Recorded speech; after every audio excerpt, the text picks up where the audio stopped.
KMM versus SwiftUI, you guys know the terms, what are it stand for, and anything I need to explain on that? I can start from there even. Hello. Supuni, Netmini, any idea on what I'm talking about, or do I have to explain it myself as well?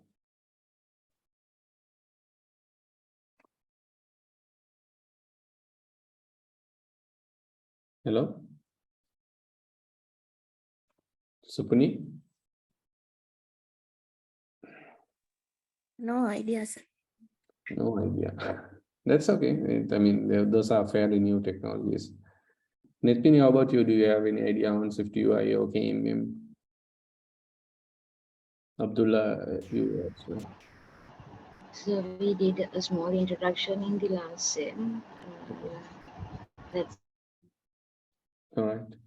How about you, Abdullah? Do you have a good idea on the technologies that I have mentioned? I think his mic is not working.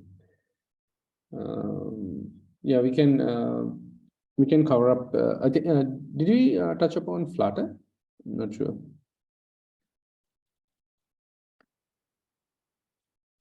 That's also just an introduction, sir. We talked about widgets, stateful widgets, stateless widgets, and everything, right? Yes.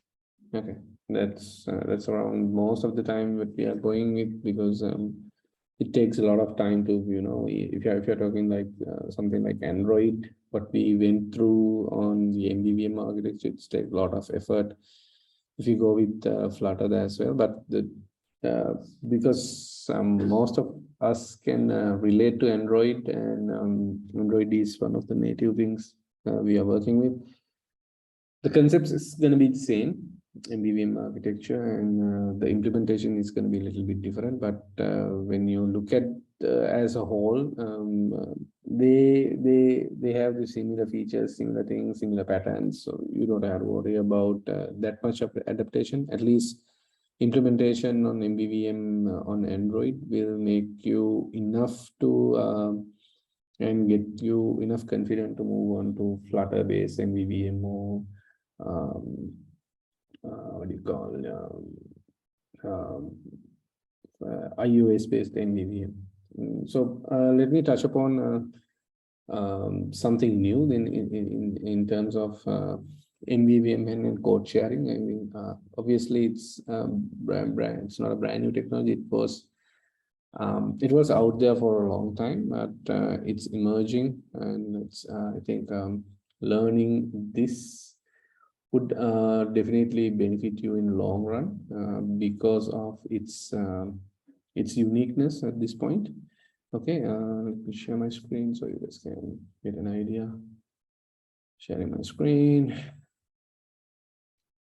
Google Chrome, okay. So today I'm going to be talking about something called KMM. It's a stand for Kotlin Multiplatform Mobile. Okay, you will find a lot of references around this. The purpose of me running into KMM is a few things. First of all, it's still in its early stages, Kotlin multi-module. But when we are going with cross-platform application development, or at least reducing the amount of work that we are doing in two platforms, we can relate hybrid frameworks, right? So you guys probably know if you write something in Flutter or React Native. So those are good frameworks. I'm not saying like those are bad, or they have they are not meeting their expectation. But in terms of native development and native performance and all those things will come together, they are a little bit slow, or a little bit huge, because if you take a normal Android application, a plain,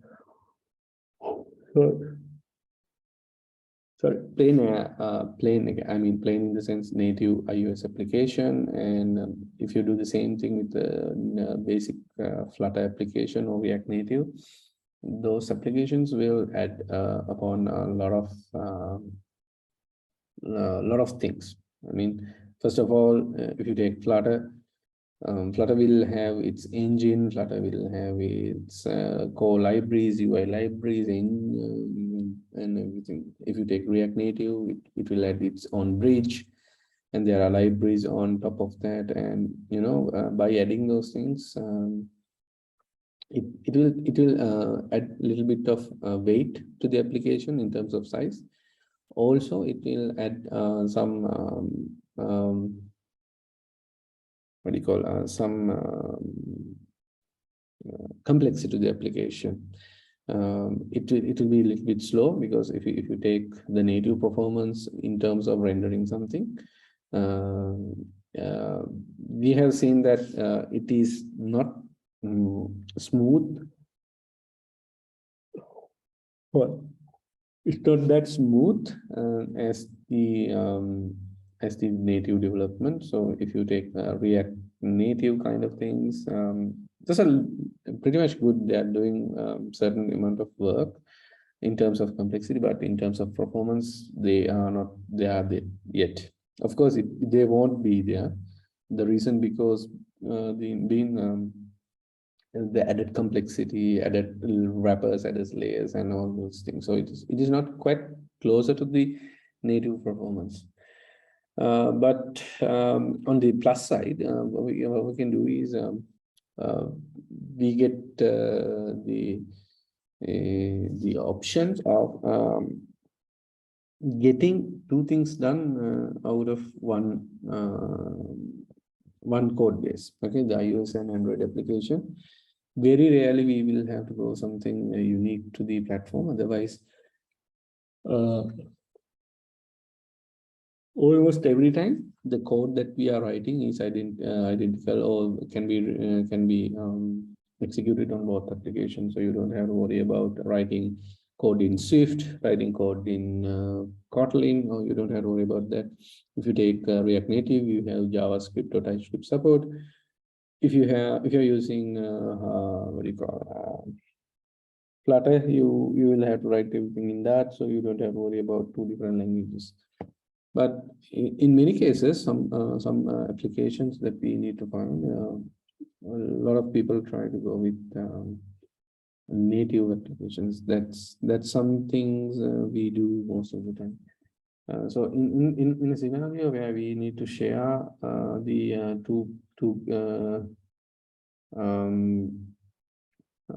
two cases where you need iOS application and Android application, but most of the time the common logic's going to be there, right? For example, if you're developing an application for iOS and Android, then what will happen is when you're doing a network call, okay, the network call is going to be the same for both. You will be calling REST endpoint, and from that REST endpoint you will get the data. That's it. Okay, it's common for both iOS and Android. And if you're doing an MVVM logic, okay, if you're doing some sort of logical transformation, it will be same for both. Okay, for example, if you select a location on a map, and it's going to be the same for everything. And if you're trying to do a calculation, a function execution, or database save, most of the time these codes, if you guys can clearly remember the MVVM architecture, all the things related to the data layer as well as the VM layer, those can be separated out. Okay, those are separated out. Only Vue is natively working on that.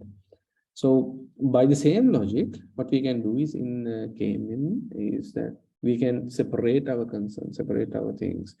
So the view, that means what we will see in the application, it can be in native way. So for example, if you're creating an application, the view that you will see for iOS, we'll be using something called Swift UI.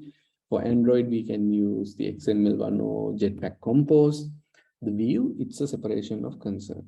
Okay, the view itself is separated from the logic, and by applying the MVVM pattern, we can directly say, okay, we can share the code among the both Android and iOS. So view, it's going to be native, the logic that can be shared.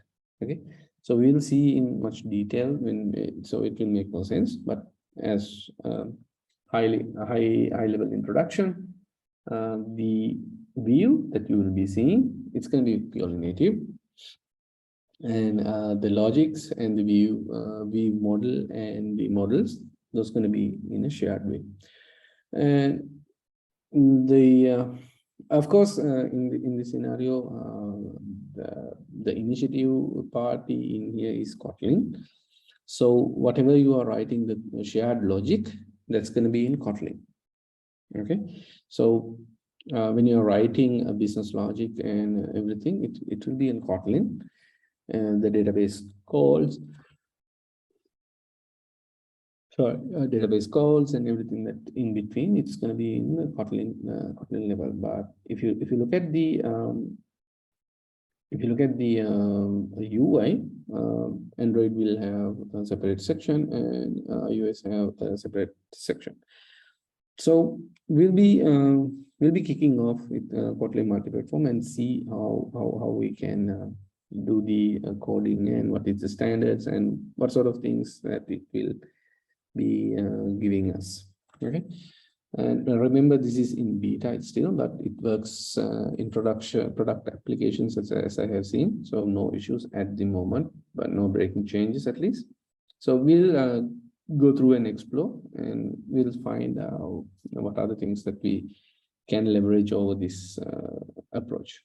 Okay, so I'll not be going with all the setuping instruction. It is pretty much obvious.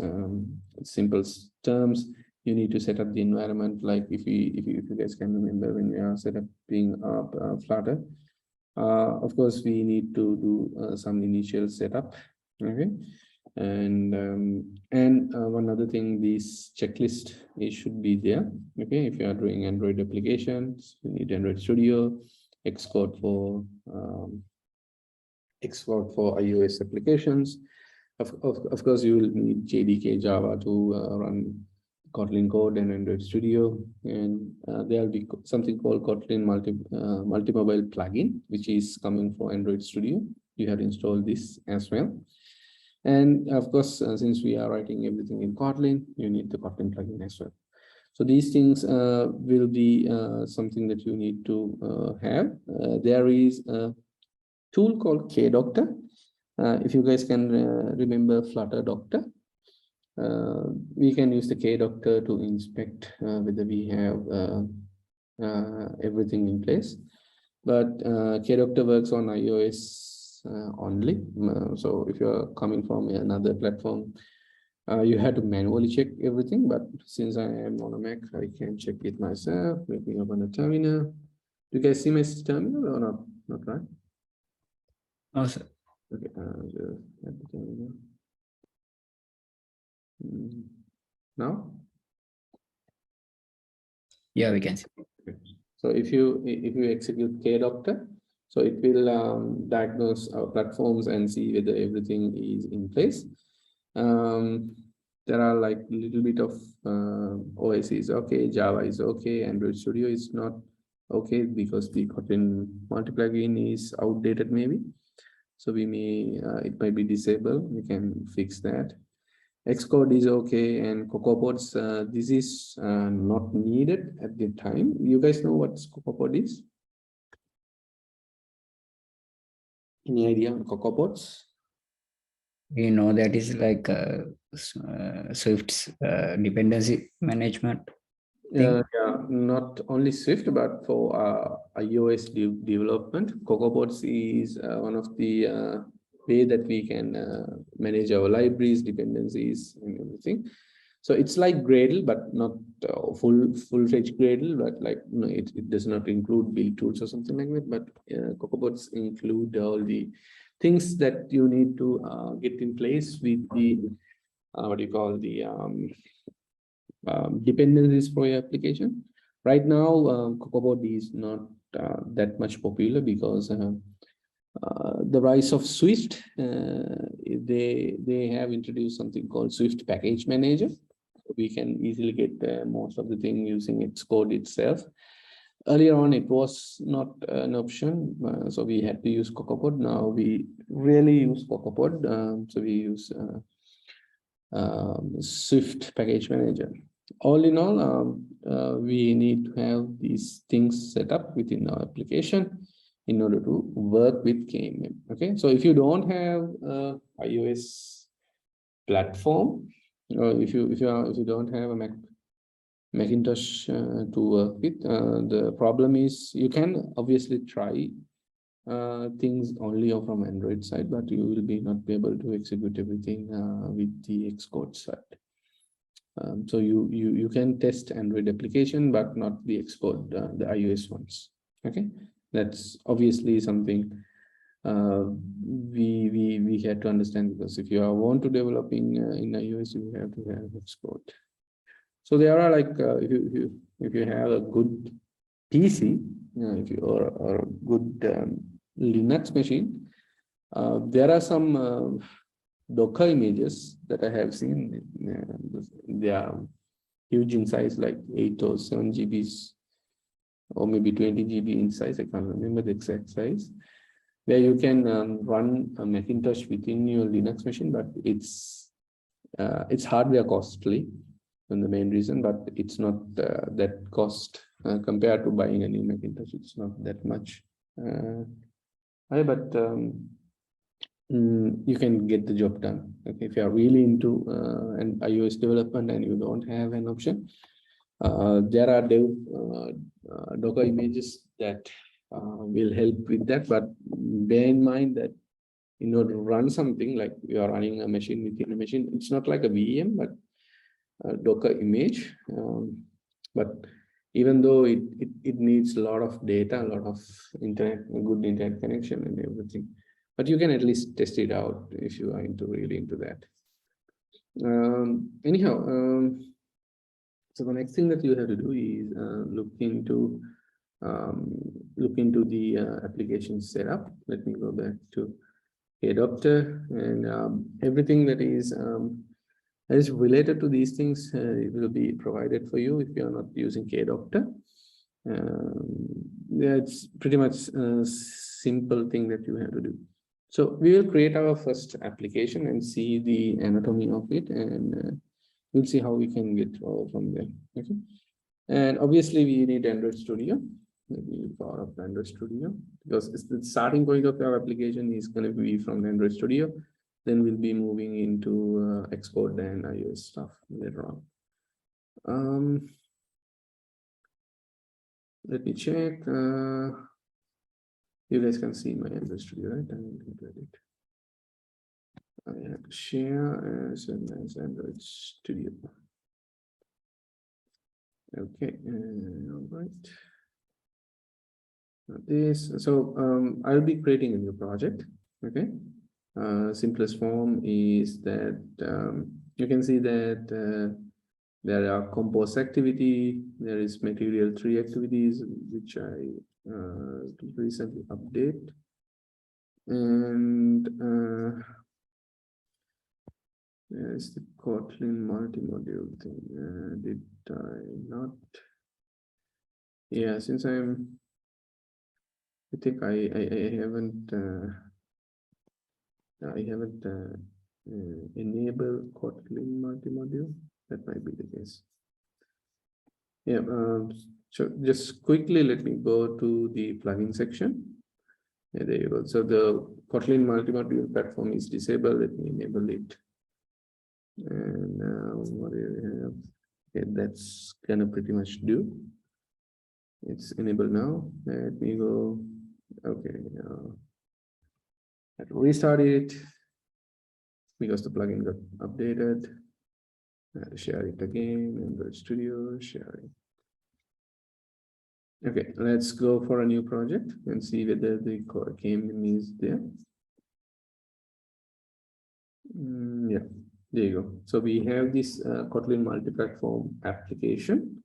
It's going to be the same as when we are developing an Android application for the first time, but it's for the using Kotlin multi-platform. Okay. So we have to give an application name. So I'll be giving this something called legends.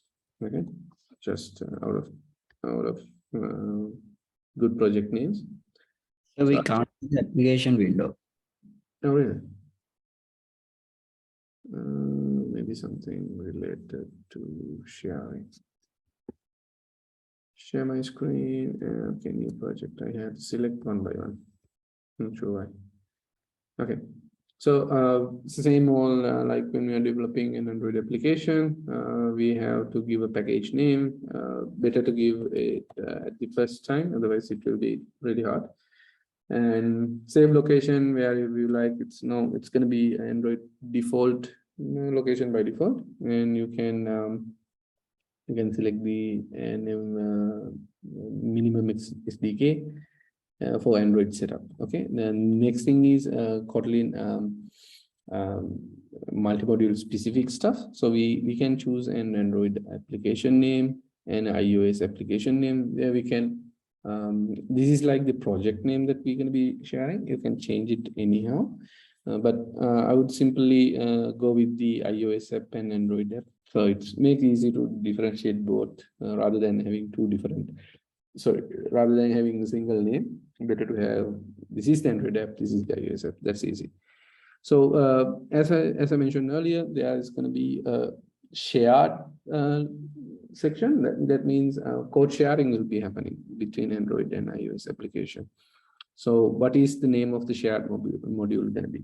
So I'll stick with the defaults, but you can always change these things. It's not like you can't change this thing, but once you are done with it, we'll keep into the defaults, but you can't change in the middle. So make sure you are having these names in the beginning. So defaults are fine. A lot of projects are going into default values. No issue with that. So for the iOS, we can have the dependency management. We can either use CocoaPods or the regular framework. Regular framework is an Xcode builds configuration. We do not use third party. So if you use CocoaPods, make sure you have installed CocoaPods. Since I am not using CocoaPod, then I don't recommend. We can use the regular framework in order to do that. Okay, so we don't have to worry about these things, and we might need to add Gradle packing for iOS just in case. I'll have that link open just in case if there is something goes wrong. And that's about it. Just hit finish and it will generate an application for you. It will take a little bit time. Kotlin is guaranteed to work correctly will be disabled on the next ID launch as a Kotlin plugin is outdated. Okay. It's complaining that it is outdated right now since I am having issues with that. That's why it was disabled in the first place, as I think. But anyhow, it is generating the project itself. Let's give it a little bit time. While it happens, we will just go through all the stuff that is related to this technology, and we will try to explore more. Okay. All right. Let me go. So we have done these things. We don't have to worry about normal things. So we'll look into the example application that we have created. So you can see in Kotlin multi-module platform, of course, you're going to get the shared one, Android app and iOS app. So it's going to be something like this, the root of the project. So Android app is going to be built on top of Kotlin and Gradle. Okay. iOS app, it's going to be built on Swift with Xcode, and shared modules, it's going to be based on Kotlin and Gradle. Okay. So the people who have experience in Android, they're going to have a little bit of advantage over here. That's because the shared module and the Android application itself, those are going to be in the simple terms. So it's easy for them to get to know these things, get everything in place. But if you are with iOS application developer, you will find a little bit hard to write these shared modules. But anyhow, if you have an Android, if you have a lot of Swift development, you will find that Kotlin development is not that much hard. It's fairly simple compared to Swift. Okay. So obviously, this is going to be the project structure that we'll be seeing in a little bit. And internet is taunting me. It will take a little bit time to download and everything. Even though I have created the application freehand, it will take this amount of time. I'm not sure why. So we have the Android. Again, the screen, I mean. Sorry? You'll have to share the screen again. We can't see. All right. What's happened? Not sure why. Okay, I will have Chrome and Android Studio for now. Okay. Now we can see.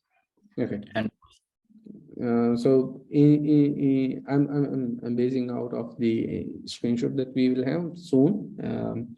So we have the Android application and we have the iOS application and the shared module.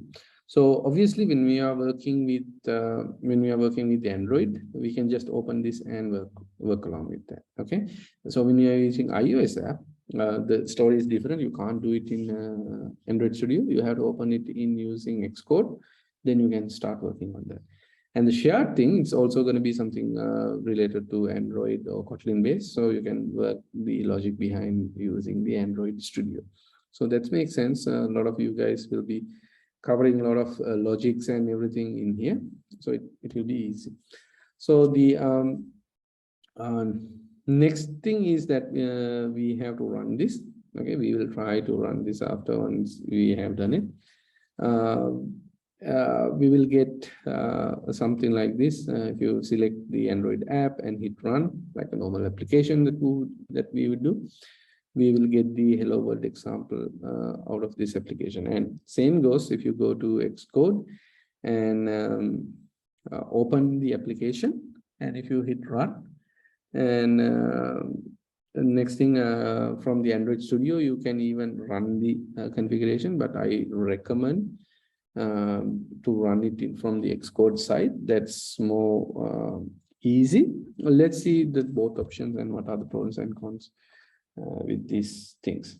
Okay, so we'll be seeing some shared codes. Okay, with the shared section and what are the common things and iOS things and iOS things. So basically, it gives us the abstraction over. So even with the Androids and iOS, we have a common space where we can override on each other. Okay, if it is put in common, that means both of the applications going to be sharing this. And if there is something that iOS specific need to happen from the KMM side, you can put those things in the Android main section. Same goes to the iOS. If there is something related to iOS specifically, we can put it in there. Okay, and we'll try to run it first, and we'll see how it looks like. Yeah. Obviously, it is not. I mean, it's pretty much good connection that I am having, but I'm not sure why. While I'm doing the lectures, it's a little bit slow. Might be because I'm uploading at the same time. Okay, let's move on. Otherwise, we are waiting a lot of time to wait these things coming up. I'll keep an eye on that. All right, let's go to the dependency section, how it differ from each other, and what do you need to know? Okay.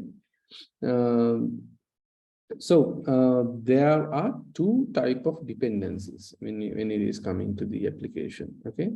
The first thing is multi-platform dependencies. Okay, multi-platform dependencies are the libraries with libraries or anything that have been developed for the both multiple targets. That means iOS and Android. Okay. There are libraries that these libraries are going to be in something like those libraries are going to be in Kotlin. The Kotlin supported ones are the libraries are it's going to be multi-platform supported. Okay, if you want to write an application which runs on both iOS and Android, make sure that library is multiple platform supported. In this scenario, some libraries like Kotlin, Apollo, and Okio, those are multi-platform supported. That means if you put the library in the common section, it will work out of the box in Android and iOS as well. Okay, you don't have to worry about it. The next thing is most probably what we are usually do is the native dependencies. Okay, these are regularly attached with our native application. It means anything in Android we can use Gradle. With iOS we can use CocoaPods, but in this scenario we are not initiate CocoaPod, but we are going to be using Swift Package Manager. So anyhow, we can use the native dependencies. In scenario, for example, let's say we need a UI library. Okay, so we need let's say, for example, we need material design within our application. What we can have to do is we have to go to Gradle within Android. We have to add that native library over there. And if you want material design on iOS, you have to go there and you have to add it by your side. Okay, so those kind of UI libraries are not shareable.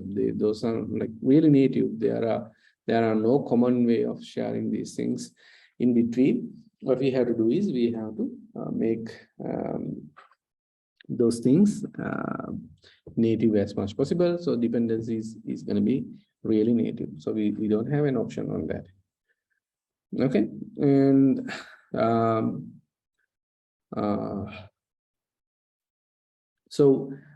when we work with the shared modules, okay, this is one of the most important things. When we work with the shared modules, you can depend on native dependencies and use them on the native set. Okay, Android main and iOS main. Typically, you will need these dependencies when you work with the platforms API. That means specific platforms. If you have something like that, then you will be needing this. Otherwise, it is not needed as much. Okay. All right. Next thing, platform dependency support. Okay, so this is one of the most important thing that you have to do.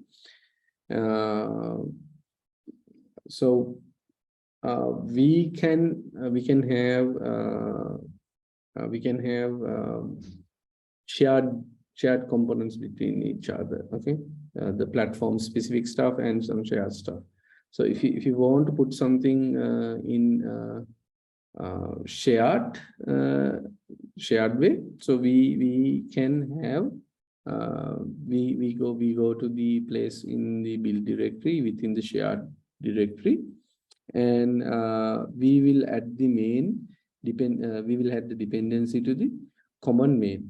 Okay, so this is one of the dependencies that we'll be using. Okay, we will be using these Kotlin Next dependency in our dependency section. So remember, this is going to be something like shared. Okay, so make sure these libraries, when we are adding it, those are multi-platform compatible. If you are trying to go with something Android native or iOS native, and you're trying to implement that in here, it won't really work. So if you are going with shared ones, make sure those are shared compatible. Probably you will get an idea with, you can search within the application itself whether this is KMM supported or not. Okay, as I mentioned, not all the libraries or plugins out there, dependencies can be multi-supported, multi-platform supported. At least there are some implementations which will be similar to each and they will be supported. As I mentioned earlier, something like a REST client. Okay, when you're doing a REST call, it's going to be same for both applications. It's going to do the same mechanism. But if you look at a UI library, that is totally different. If you have a database connection that you need to work with, the database connection that you will be working with, it's going to be common for both. Okay, so you will have the database connection in Android as well as in the iOS. Okay, what you're going to do is you're going to take a value and put it in there. You will have migration, of course, you will have migration on go. So it's going to be the same thing that we're going to be doing on. And in here, what we are trying is date time. Okay, date time manipulation in either of these applications is going to be same. You can have a date and you can work with it. So this kind of common things you can put in under the Kotlin common main. Okay, so it will be really easy to manage. Okay, still downloading. Native pre-built, not sure why. Right. Okay, so as I mentioned earlier, when we are writing something for the both platform, we have to put it in the shared location. Okay, we have shared src common main. Okay, so as I mentioned earlier, common main is for both. Okay, both platforms, and under Kotlin directory, we will create a new file, new KT. Okay, we will have this function called days until new year. It's going to be simple function which will return the number of days until the end of the year, how much days we will have. So this simple function will calculate and we will get the number of days that we will be getting. Okay, and what we'll do is, and we will go to the greetings KT. Okay, it is the class that we'll be sharing in here.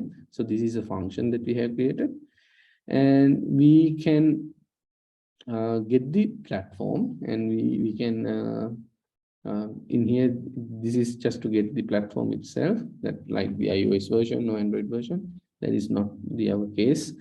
So we have a function called greeting in here. Okay, in this greeting you will get a message. As you can see there, that's the one, if you can remember. Okay, in the first place, this is the message that was displayed on the screen itself, and this is the function that we're going to be calling out, and you can return whatever you like. So the method that we have written in here, we can call it like string interpolation, and it will call this method and it will return the integer, and it will be returning within the greeting message. Okay, so this is a common class we can access, and this is a function that we have written, a business use case scenario or logic, you can say. So in the both application, you will be executing this logic, and you will get a value. Okay, you will be accessing that through this greeting class. Okay, so if you look at it, in a way, you'll be seeing the updated message in here. For Android, you will have something like this. For iOS, you will have something like this. So, sorry. So as you can see, whenever we want to do a custom business logic, where you can implement that in the Kotlin shared module section and do whatever you like. So this is like a simple scenario. We are calculating number of days until the new year, but it can be something like more complex, we are doing a REST request, and the REST request will give us back some result, or we will be doing a post request where we'll be sending some data, like so on and so forth. Anything that is shareable within these two libraries, we can use this common main section in order to handle that kind of operations. And okay, at least Gradle is downloading. Yeah, so let's see, let's dig in more into the application itself and what we can do with it. Okay, so make sure when you the next thing that we'll be doing in here is sample application. We'll be making a REST request, so it will benefit both the platforms. Okay, so when we are doing that, we will need, if you guys can remember, we use retrofit to do that, right? Retrofit is one of the platform REST API clients that we have used, one of the most popular. But I think, as I can remember, retrofit is not KMM supported. As I mentioned earlier, if you are writing something for both platforms, that should be supported in KMM itself. So unfortunately, retrofit is not there, but don't worry, we have some special libraries which will allow that kind of functionalities. So that is called Ktor. You can work it as a HTTP client library, and obviously you guys are familiar with coroutines. Okay, coroutines is like the threading mechanism. I think you guys I have asked you to do an assignment on the Kotlin coroutines. So you have sorry. You have to work on Kotlin coroutines in order to get asynchronous calls, because doing a network call, it's require us to do asynchronous programming. That means you have to wait until the results is coming. So those kind of things are really handled by coroutines. So we can have coroutine in our dependency.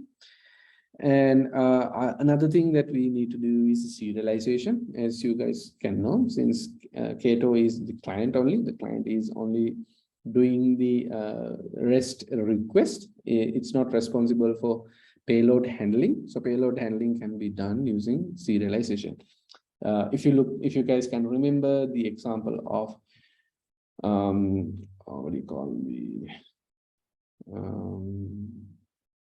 retrofit example, you guys can remember there was several transformers or serialization libraries like JSON. There was Jackson, Moshi. Like, we had to give the client what is the serialization mechanism that we're going to be using. So in here we'll be using something called Kotlin X serialization. Okay, so these are the piece of puzzles that we need to get into our things.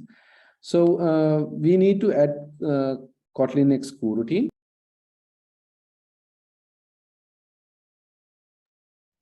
I think you guys lost me for a while. How far did I went? Not sure. Not much, sir. Okay. Just like you went off. Okay. Good.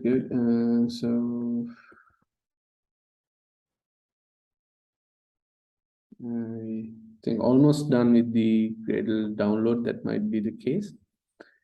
So you guys can see my screen, right? At least. Okay. So as I mentioned earlier, you need these things in place in common.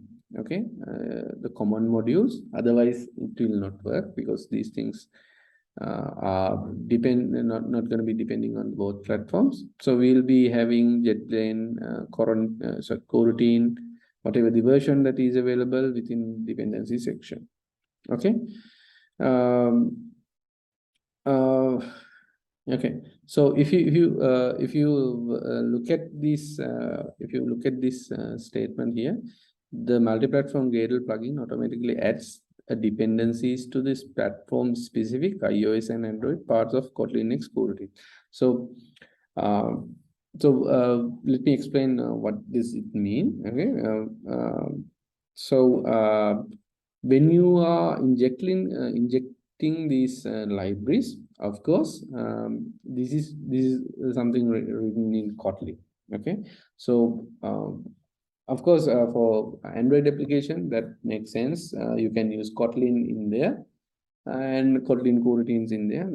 That totally makes sense. But for iOS, we'll be using Swift, but we can't execute Swift codes. Okay, even though we have Kotlin coroutines.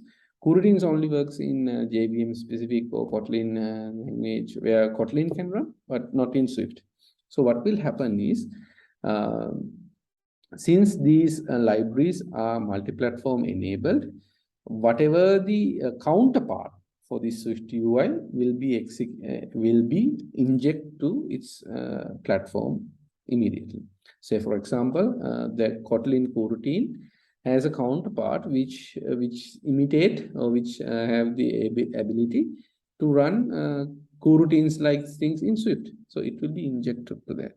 Okay, so you don't have to worry about the implementation under the hood things. Okay, so as long as it is multi-platform compatible, when you add these dependencies, it will be automatically taken care of for you. Okay, so you don't have to worry about that much as well. And then there is this new memory manager,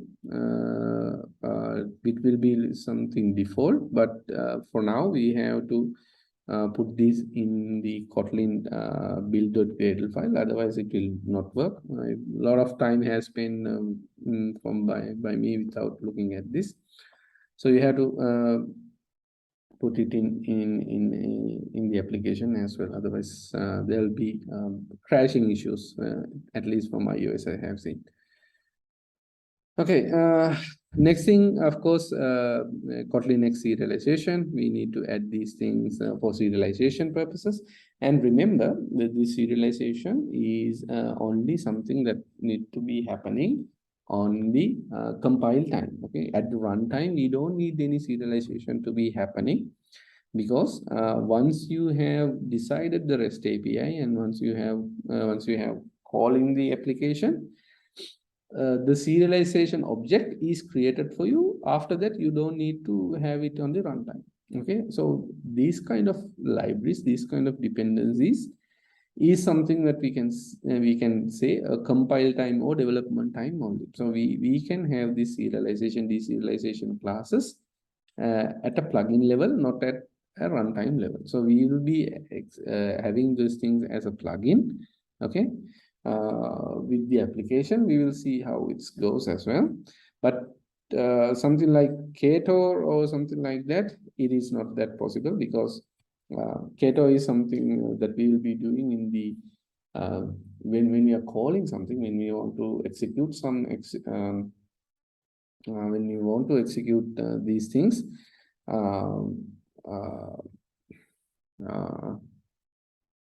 Sorry, when you are having this Ktor, it is needed at the runtime. We need to make REST calls at the runtime. So it is not something like we can have, we can decide on the compile time.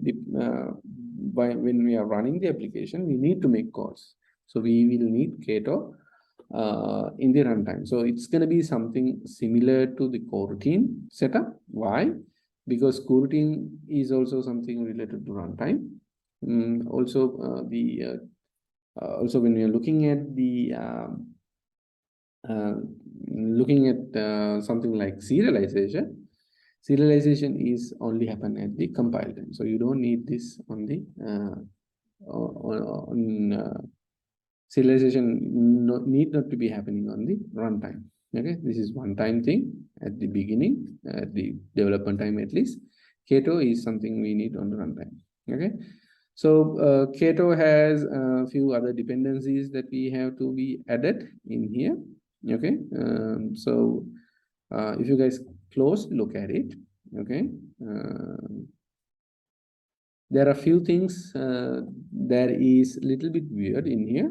Okay, we will go through each of these points because these points are really good points that we looking at. Okay, I think the application has completed, but I'll go through this Kato explanation.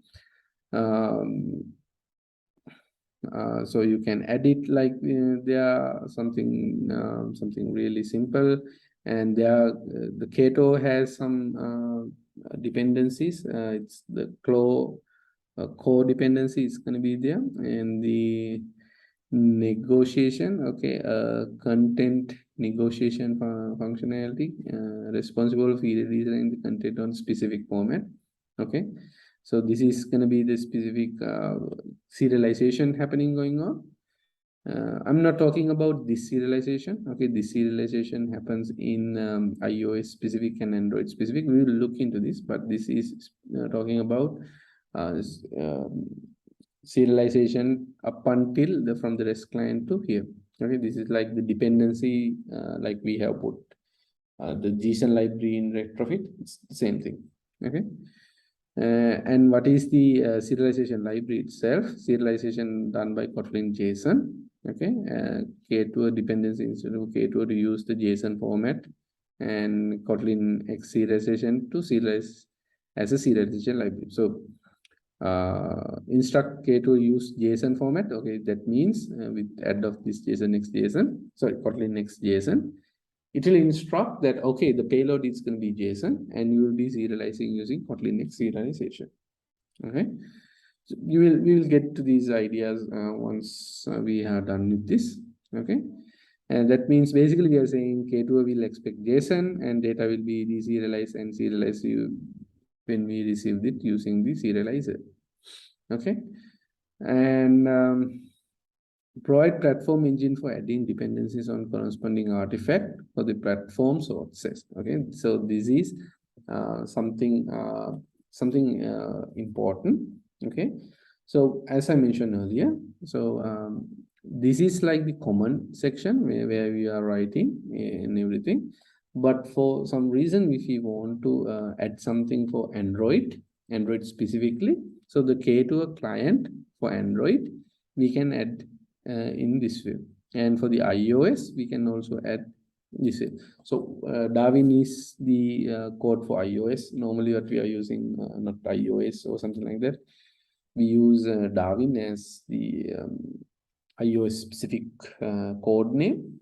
Okay, so K2 is going to be something something for the common run, but Android specific implementation for the client, it's going to be using this dependency, and for the iOS it's going to be using the counterpart Darwin dependency. So whenever we are writing something for iOS, it will be using this client. For iOS, sorry, for Android, this will be this client implementation. For Darwin, it will be something else. Okay, so basically think it's like a code sharing. iOS specific things happen from this library, Android specific thing happen with this library. Okay, so obviously these K2 whatever we in Kotlin, it's not going to be in Kotlin, but the counterpart something in Swift, or sometimes I have seen in Objective-C. Most of the time Swift, because it's compiled down to Swift at the end. Okay, we will be synchronization, and before we move into the API request, we'll just run the application and see what are the errors that it comes with. So I hope you guys can see my Android Studio. Duplicate content root detected. I think these are not that big an issue. So we have the application and we have the Android and shared. Where's the iOS application? Oops. I don't have iOS application. Okay, I think I know. I am using the Android view. I had to go to the project view. So we have the Android application, we have the shared application, we have the iOS app also. So we'll go to Android app. Yes, I think we can select it from here and hit execute. So we don't have an emulator. We'll be getting an emulator soon, and we'll be running in the application.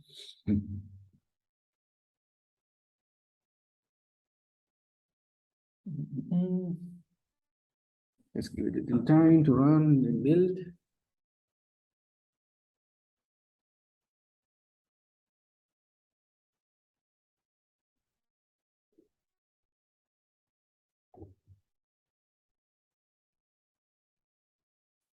Well, there you go. So it's a hello Android 33. Okay. Let's do the same thing with Xcode. Let me open Xcode. Xcode. Let me open an open existing project.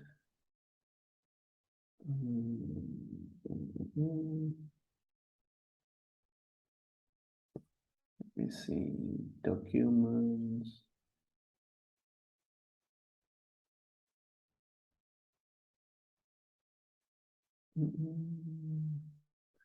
And because oops. Xcode. Okay. I took the wrong turn.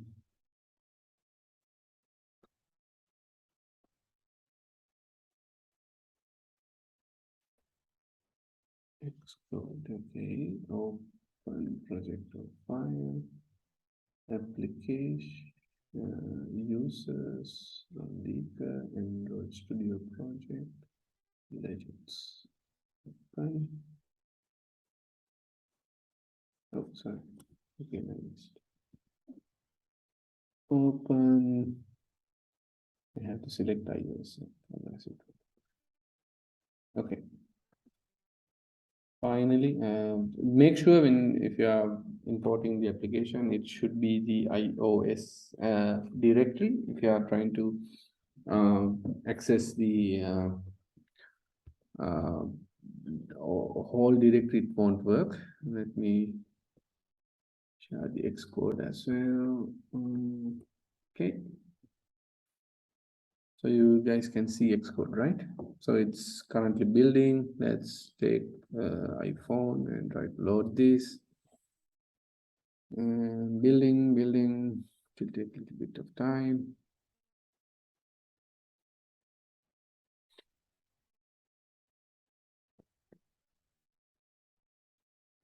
It's need to download some initial content that might be the use.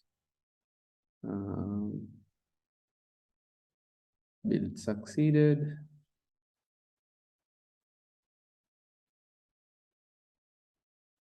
Yes, my simulator. Okay, I think you guys can't see the simulator, right? Let me add the simulator as well. Okay, shared. So you guys can see the simulator, right? So you can see in iOS application, you will see hello iOS 16. Okay, that's the version that I'm getting right now. And for the Android, the counterpart, I have the hello Android 33.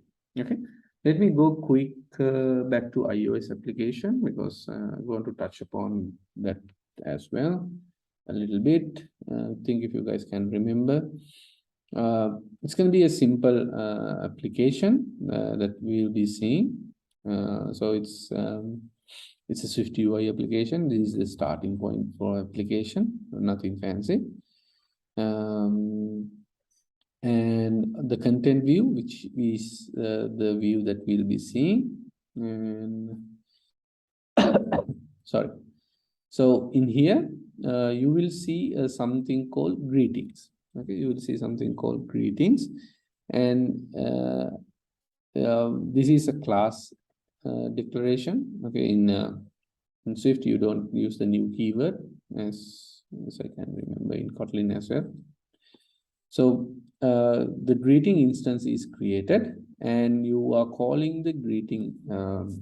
You are calling the greeting section as well, greeting method at least, and you will be showing that as a text in middle, as you can see in here.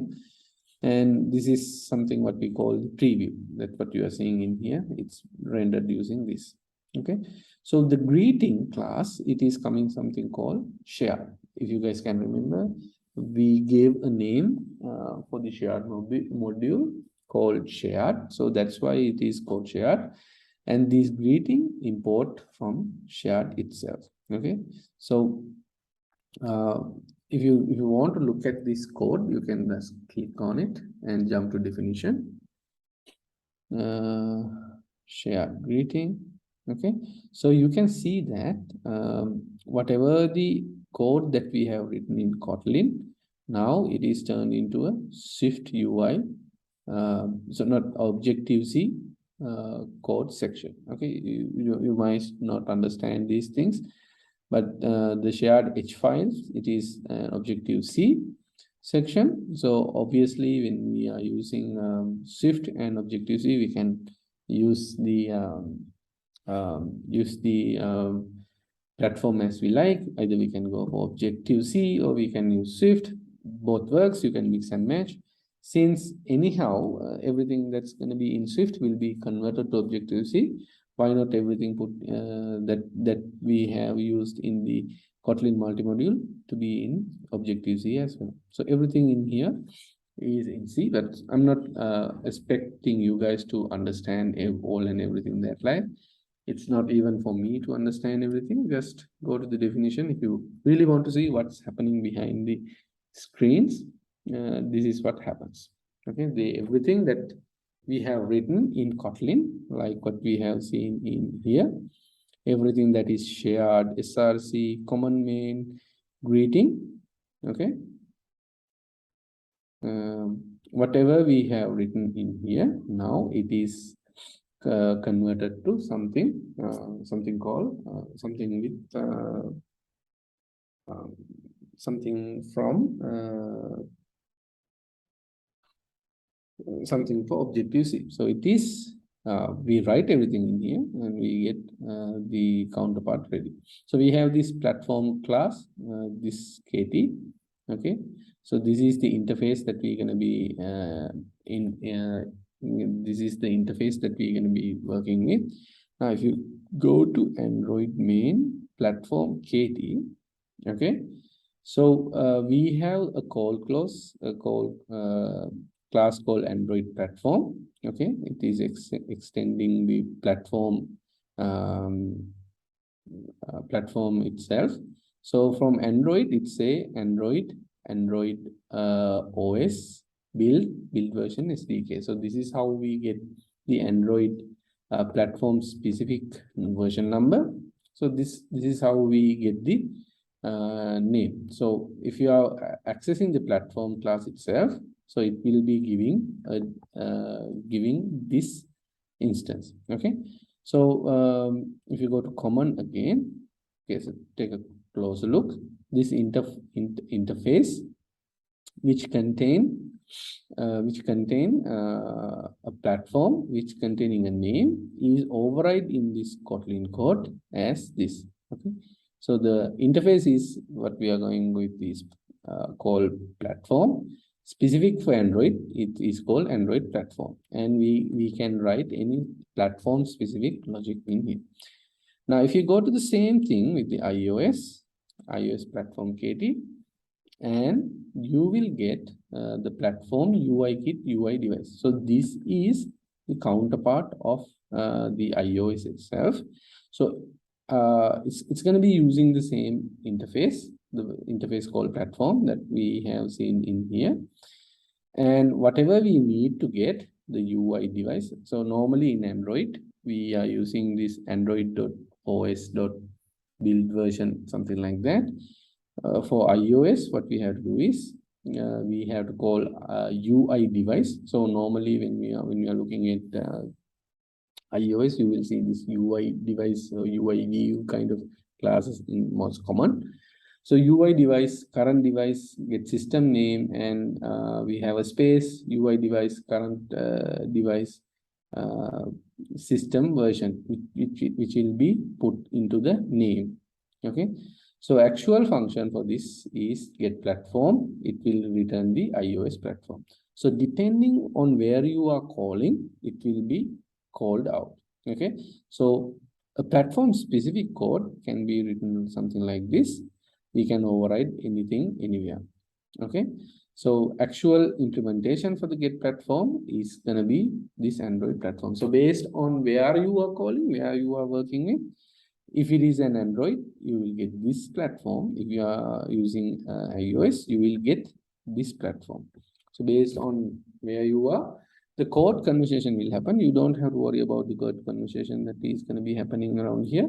Okay, that's like very advanced stuff. But as long as you can write something similar in here, you will get the information.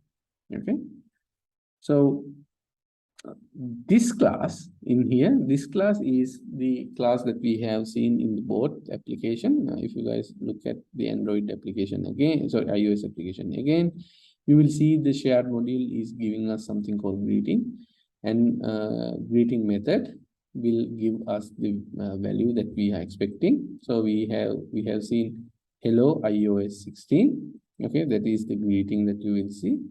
And if you guys go back here, it will say hello, whatever the platform name for. So for iOS, we can go in here and see it's gonna get the current device system name and system version.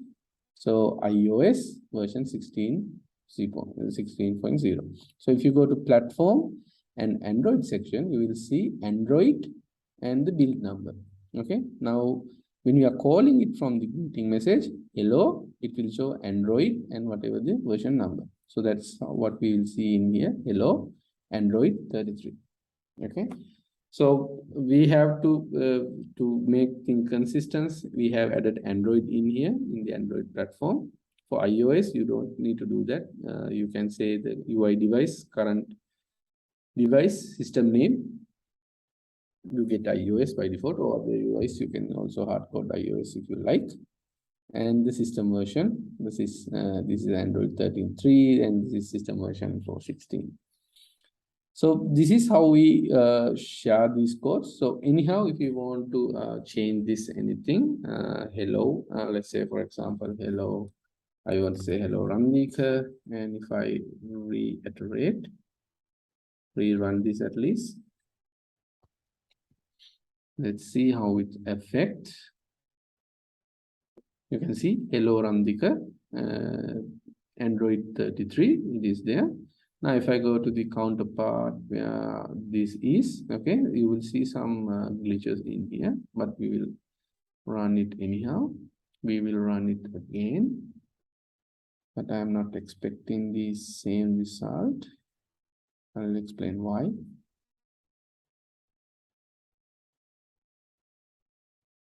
It is loading.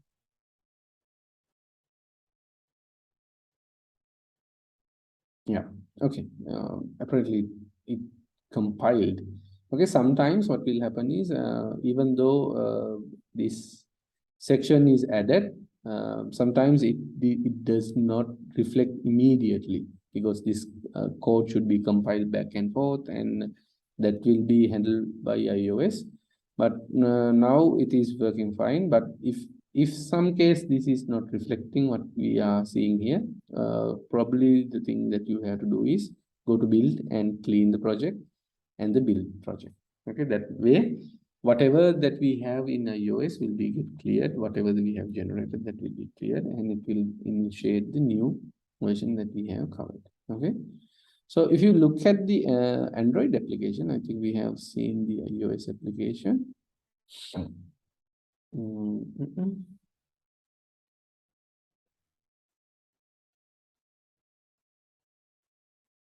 Okay, so this might be little different than what you will be seeing. Okay, so anyone have seen this kind of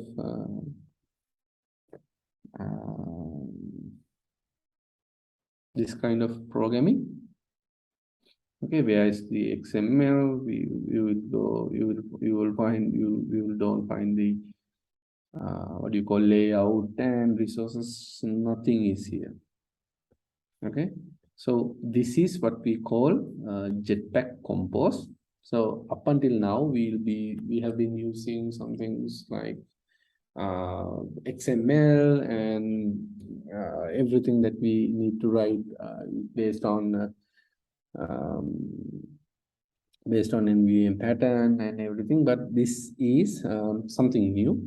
Okay, this is what we call Jetpack Compose. Okay, if I make some root, and you can see it is somewhat similar to what we have seen in Flutter, or maybe somewhat similar to what we have seen in here in Swift UI. Okay, as you can see, they quite similar. Okay, quite similar, at least from the structure point of view. So let me explain quickly explain this, because you might be really what do you call little bit puzzled by this. Okay, so as a starting point, if you guys can see this preview at composable, default preview, my application theme, and greeting and hello Android. So this is what we'll be seeing in here, the preview section. If you go to iOS development, you have the same thing like content view preview.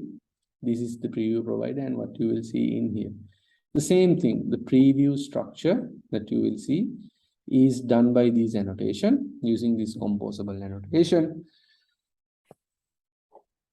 The default preview view, my application theme, and the greeting composable component is created, and you will see it in here. Okay, really simple. But there will be a function, something called a greeting. Okay, it's if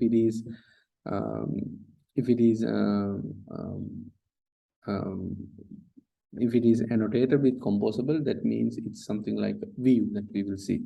So it's the same as we putting this content view in a different file and calling from the iOS application. Okay, so same thing, at least same. So we have a function called greeting, and we have to pass a text, and it will be shown by a text. Okay, you guys can see if you guys can remember earlier on, if you are using Android XML, what will happen is you will be using something like text view, a label view, and you bind the thing, and the binding things will get the value, and you have to set the value and everything. So in here, we just call the set text. Okay, it's simple as that. A text is shown for you. Okay, it's really simple and really effective. So you guys can use something similar to that what you have seen in here. Okay, so if you want to show some text, just go for the text component or text view, and it will show. Really simple. So if you guys can remember Flutter, you have the same thing. Okay, you have the text, and you can just copy paste, and we have the text widget. Actually, you just pass the text, and it will be shown. So you guys can see that everything that these days which are coming is something code driven. Okay, it's easy for you guys to understand even, and something you guys have seen earlier, the main activity. Okay, so it is not extending a what do you call app component activity. Now we have something called component activity.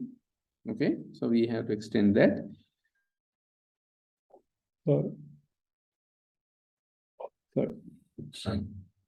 So now you guys can see that we have the main activity. Of course, the activity life cycles and all those concepts that we have seen, those have not changed. We have the onCreate function. If you guys can remember, we have the onCreate function earlier on the XML adaptation as well. We have the save instant bundle as well. Those are going to be the same. And we are going to be calling the super onCreate save bundle instance. That is going to be the same. But rather than find view by ID, set content ID or something like that, we will be using function like parameters. So we have this set content. Okay. So we will have something called my application theme. If you guys can remember, the default preview had the same thing. So we have the my application theme. So let's go and have a look at my application theme. Okay, this is also a composable. It is something like a view that we will see in Flutter, so not in Swift UI. Or if you compare this to something like in Flutter, it's going to be something like a view. Okay. So we have some default things that we have to work around this. If you are calling this my application theme, a dark theme is by default it is checked. Okay, is system on dark theme? If it is dark, this dark theme will be true or false. You guys know the dark theme variation where you get two different themes. And the next thing is the content. The content is what you will see out of this. So these codes is going to be simply wrapping around the application theme around it. Okay, so there will be colors, there will be typography, and there will be some shapes. Okay, these are like enums that you might find shapes, and in here we are using a material theme. Okay, so this is like a higher level function. So whatever we are putting, we are wrapping it around the material theme. Whatever the colors that we be using, it is extracted from here. Whatever the typography that we are using, it will be extracted from here, typography. Whatever the shapes that we are using, it will be extracted from here. And whatever the content that is go on this, within this view, it's going to be whatever it is passed. Okay, the content that we will be passing, it will be going to this material theme class. Okay, so the content will be here. So the theming wise, everything that see under this section, it will be something that it is passed. So material theme view is composed, and when we are calling that, if you guys can remember Flutter, it is the same thing. We have like the stateless and stateful widget. Okay, same functionality, but different syntax, same functionality when you are using the things. So we have created this my application theme, and we'll be using that my application theme. Okay, and there will be something we call a surface. The surface is where you will be drawing your stuff. Okay, and my application theme, the content for the application in here, the content that we have suggested in here is going to be this surface. So we'll be putting everything in a surface like what we have done in here, the view. Okay, so surface is just where we'll be drawing stuff, and within the surface there will be some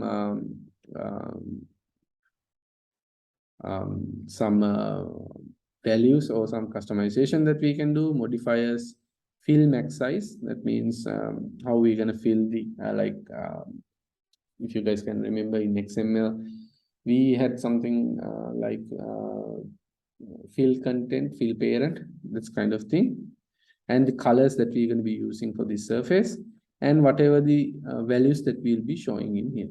So really similar to what we have seen in Flutter, and really similar to what we have seen in Swift UI. Same things. And there will be a composable function called greeting, and it is expecting a string, and we are calling greeting dot greetings method. Okay, this is really confusing. All the names are here. So greeting is the class. If you guys can remember, greeting is the class which we had on the shared module, and the greeting is the method that we are working with. And if you guys can remember, it is the if you go back to shared, src, common main, and greeting, and it's going to be returning a string, and it is what we are feeding to this greeting composable as well. Okay, composable view. So this is how the code sharing happens. Whatever the logic that we want to put, we will be putting in the shared section, and we can get it back.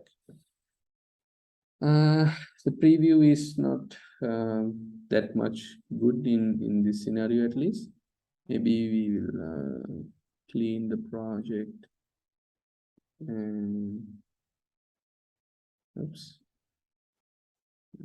build, clean the project and make the project.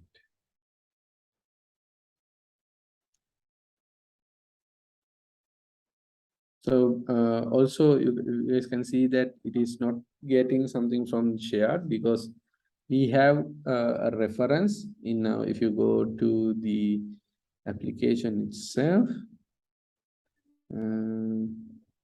we'll go to the application.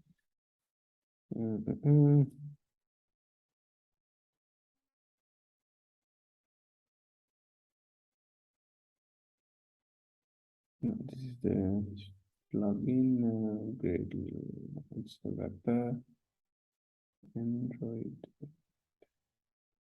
build.gradle. So this is like the simplest form of Android application as well. You can see we have used the dependencies for compose, activity compose, everything is in compose right now, rather than using normal UI stuff. And yeah, can't remember where. Okay, it's in here in the plugin section. Where's the plugin?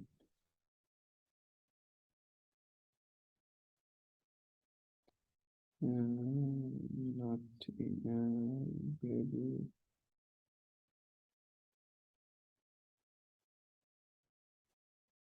can't remember where exactly it was.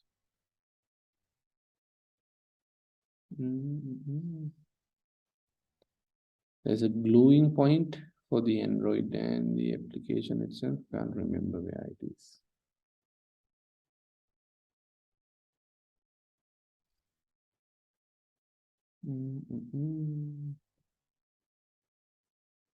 Sorry, I can't remember. I'll point it out, but the gluing happens in Android and the application itself happens in here. I can't remember where it is. It's either it is the namespace or it's in the plugin section. Normally it was in the plugin.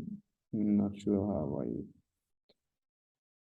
Okay, anyhow, the configurations are mostly done for us. Even in a rare case, we need to know about the configuration changes and everything, how if we get to in this extreme situation. But normally when we are developing an basic application, you don't have to worry about these things much. Basically, those things works for out of the box. Okay, so